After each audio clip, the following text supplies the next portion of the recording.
beautiful gift. A young man was getting ready to graduate college. For many months he had admired a beautiful sports car in a dealer's showroom, and knowing his father could well afford it, he told him that was all he wanted. As graduation day approached, the young man awaited signs that his father had purchased the car. On the morning of his graduation, his father called him into his private study. His father told him how proud he was to have such a fine son, and told him how much he loved him. He handed his son a beautiful wrapped gift box. Curious but somewhat disappointed, the young man opened the box and found a lovely, leather-bound Holy Quran. Angrily, he raised his voice at his father and said, "With all your money you give me a holy book?" and stormed out of the house, leaving the holy book. He never contacted his father again for long time. Many years passed, and the young man was very successful in business. He had a beautiful home and wonderful family, but realized his father was very old and thought perhaps he should go to him. He had not seen him since that graduation day. Before he could make arrangements, he received a telegram telling him his father had passed away and willed all of his possessions to his son. He needed to come home immediately and take care of things. When he arrived at his father's house, sudden sadness and regret filled his heart. He began to search his father's important papers and saw the still new Holy Quran, just as he had left it years ago. With tears, he opened the Holy Quran and began to turn the pages. As he read those words, a car key dropped from an envelope taped behind the Holy Quran. It had a tag with the dealer's name, the same dealer who had the sports car he had desired.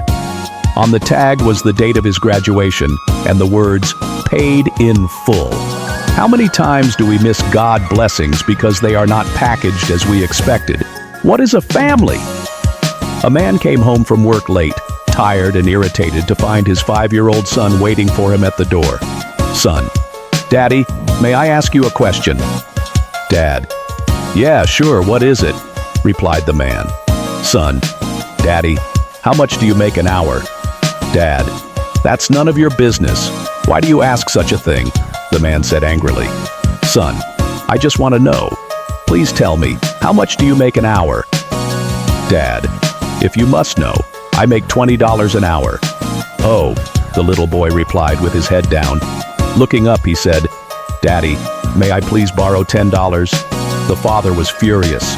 "If the only reason you ask that is so you can borrow some money to buy a silly toy or some other nonsense, then you march yourself straight to your room and go to bed. Think about why you are being so selfish. I work hard every day for such this childish behavior."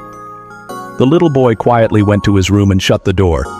The man sat down and started to get even angrier about the little boy's questions. How dare he ask such questions only to get some money? After about an hour or so, the man had calmed down and started to think. Maybe there was something he really needed to buy with that $10, and he really didn't ask for money very often. The man went to the door of the little boy's room and opened the door. "Are you asleep, son?" he asked. "No, Daddy, I'm awake," replied the boy. "I've been thinking, maybe I was too hard on you earlier," said the man. "It's been a long day and I took out my aggravation on you. Here's the $10 you asked for." The little boy sat straight up, smiling. "Oh, thank you, Daddy," he yelled. Then, reaching under his pillow, he pulled out some crumpled up bills. The man, seeing that the boy already had money, started to get angry again. The little boy slowly counted out his money and then looked up at his father. "Why do you want more money if you already have some?" the father grumbled. "Because I didn't have enough, but now I do," the little boy replied. "Daddy, I have $20 now. Can I buy an hour of your time? Please come home early tomorrow. I would like to have dinner with you." Share this story with someone you like. But even better, share $20 worth of time with someone you love. It's just a short reminder to all of you working so hard in life. We should not let time slip through our fingers without having spent some time with those who really matter to us, those close to our hearts. If we die tomorrow, the company that we are working for could easily replace us in a matter of days. But the family and friends we leave behind will feel the loss for the rest of their lives. And come to think of it, we pour ourselves more into work than to our family. An unwise investment indeed. So what is the moral of the story? Don't work too hard. And you know what's the full word of family? family F other, and mother, I love you.